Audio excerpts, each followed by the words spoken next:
इतिहास की दुनिया में आपका अभिनंदन है दोस्तों। इतिहास पाठ में आज हम पढ़ेंगे मगध राज्य का उत्कर्ष। इस सिलसिले में अब तक हम एक बार मिल चुके हैं। मेरे पास जो किताब है उसका नाम है प्राचीन भारत का राजनीतिक तथा सांस्कृतिक इतिहास, जिसके लेखक हैं प्रोफेसर विमल चंद्र पांडे। पिछले अंक में हमने बिंबिसार के विषय में जाना और आज अजातशत्रु की बात करेंगे, जो बिंबिसार का पुत्र था। मगध में अजातशत्रु ने 493 ईसा पूर्व से लेकर 461 ईसा पूर्व तक शासन किया। बिंबिसार के अनेक पुत्र थे। अजातशत्रु के अतिरिक्त और नाम जो मिलते हैं उनमें महावग्य अभय का और थेर गाथा, शीलवंत तथा विमल कोंडज का उल्लेख करते हैं। अंतिम तीन भाइयों ने संभवतः अजातशत्रु के भय से भिक्षु धर्म ग्रहण कर लिया था। अजातशत्रु की माता का नाम क्या था, इस प्रश्न पर मतभेद है। संयुक्त निकाय से प्रकट होता है कि वह प्रसेनजित की बहन कौशल देवी का पुत्र था, परंतु जैन साहित्य उसे वैशाली के राजा चेटक की पुत्री चेलना का पुत्र बताता है। बौद्ध साहित्य का कथन है कि अपने चचेरे भाई देवदत्त के भड़काने पर अजातशत्रु ने अपने पिता बिंबिसार को बंदी बना लिया था और कारागार में ही अन्न जल के बिना बिंबिसार की मौत हो गई थी। इस कुकृत्य के पश्चात अजातशत्रु की आंखें खुली और उसे भारी पश्चाताप हुआ। अजातशत्रु दुर्धर्ष साम्राज्यवादी था। उसने अपने सफल युद्धों के परिणाम स्वरूप मगध राज्य को शक्ति की पराकाष्ठा पर पहुंचा दिया। उसका सर्वप्रथम युद्ध कौशल के साथ हुआ। यह युद्ध बिंबिसार और कौशल देवी की मृत्यु के पश्चात काशी के प्रश्न पर हुआ था। कौशल नरेश प्रसेनजित ने अजातशत्रु के साथ संधि कर ली और अपनी पुत्री वजिरा का विवाह उसके साथ कर दिया और काशी ग्राम दहेज के रूप में वापस उसे दे दिया। आपको ध्यान होगा मित्रों कि बिंबिसार को कौशल से काशी का जो प्रदेश है वह दहेज में मिला था, लेकिन जब अजातशत्रु ने बिंबिसार की हत्या कर दी तो कौशल वालों का नाराज होना स्वाभाविक था। अजातशत्रु का दूसरा युद्ध वैशाली के लिच्छवियों से हुआ। वैशाली वज्जी संघ का एक शक्तिशाली गणराज्य था। भूतकाल में इस संघ से मगध सशंकित रहता था। इस संघ से मैत्री संबंध स्थापित करने के लिए ही बिंबिसार ने इसके साथ विवाह संबंध स्थापित किया था, परंतु अजातशत्रु के समय एक नया झगड़ा खड़ा हो गया। जैन साहित्य का कथन है कि बिंबिसार के वैशाली की लिच्छवी राजकुमारी से दो पुत्र उत्पन्न हुए थे, हल्ल और बेहल। बिंबिसार ने इन्हें अपना प्रसिद्ध हाथी सेचनक और अपनी एक बहुमूल्य मुक्तामाला उपहार के रूप में दिए थे, परंतु राजा होते ही अजातशत्रु ने उपहारों को वापस मांगा। हल्ल और बेहल ने इन्हें वापस देने से इनकार कर दिया और अपने भाई से अपनी रक्षा करने के लिए अपने नाना चेटक के पास वे चले गए। कुपित होकर अजातशत्रु ने चेटक के राज्य वैशाली पर धावा बोल दिया। बौद्ध साहित्य में युद्ध का दूसरा कारण बताया गया है। उसके अनुसार मगध और वज्जी राज्य के बीच गंगा नदी बहती थी। इस नदी पर एक बंदरगाह था और उसी के समीप एक खान थी। पुराने समझौते के अनुसार बंदरगाह और खान के आधे आधे भाग पर दोनों राज्यों का अधिकार था, परंतु बहुत दिनों से वज्जी संघ मगध को अपने हिस्से का उपयोग करने नहीं दे रहा था। अजातशत्रु ने इस झगड़े का निपटारा शस्त्र बल से किया, लेकिन वज्जी संघ को पराजित करना कठिन कार्य था। अतः मगध के महामंत्री वत्सकार ने कूटनीति से काम लिया। उसने वज्जी संघ में फूट डाल दी। परिणाम यह हुआ कि जब अजातशत्रु ने आक्रमण किया तो लिच्छवियों ने सम्मिलित और संगठित रूप से उसका सामना नहीं किया और वे हार गए। परंतु इस विजय की प्राप्ति के लिए अजातशत्रु ने तैयारी भारी की थी। वैशाली के सामने गंगा तट पर उसने एक विशेष दुर्ग का निर्माण कराया था, जिससे वज्जियों के आक्रमण को विफल किया जा सके। महात्मा बुद्ध ने अजातशत्रु के मंत्री वत्सकार से कहा था कि वज्जी संघ उस समय तक पराजित नहीं हो सकता जिस समय तक उसमें एकता है और वह अपने बड़ों का सम्मान करता है। वत्सकार ने उसी के पश्चात वज्जी संघ में फूट डालने के प्रयास प्रारंभ कर दिए।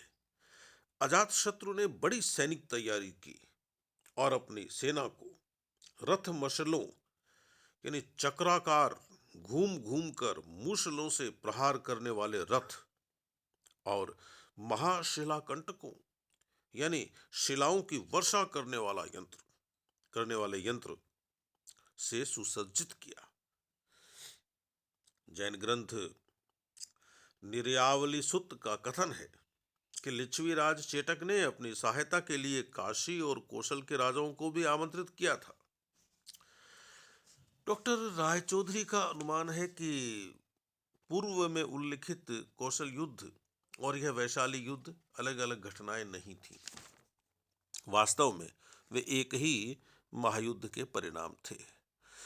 अजातशत्रु के समय शत्रुओं ने मिलकर उसकी शक्ति को चूर्ण करने की योजना बनाई थी, परंतु अजातशत्रु की प्रबल वीरता और वत्सकार की कूटनीति के समक्ष शत्रु समुदाय सफल नहीं हुआ।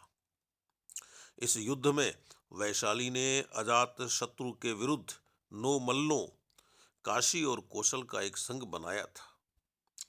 भगवती सूत्र का कथन है कि अजातशत्रु ने इन सब को परास्त कर दिया था।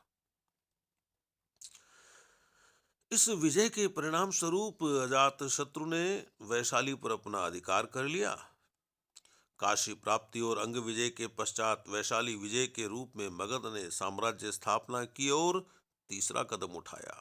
आर्य मंजुश्री मूल कल्प के अनुसार अजातशत्रु के राज्य में मगध, काशी, अंग और वैशाली के प्रदेश थे। वस्तुतः अजातशत्रु को शक्तिशाली अवंती राज से भय था। मध्यम निकाय का कथन है कि अवंतीराज प्रद्योत के आक्रमण की आशंका से अजातशत्रु ने अपनी राजधानी का राजगृह का दुर्गीकरण करवाया था।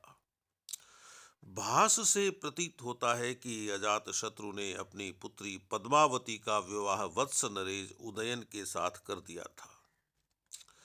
इस संधि ने भी अवंती नरेश प्रद्योत को हतोत्साहित किया। अतः एकछत्र राजा की उपाधि के लिए इन 2 प्रतियोगियों का निर्णायक युद्ध नहीं हो सका।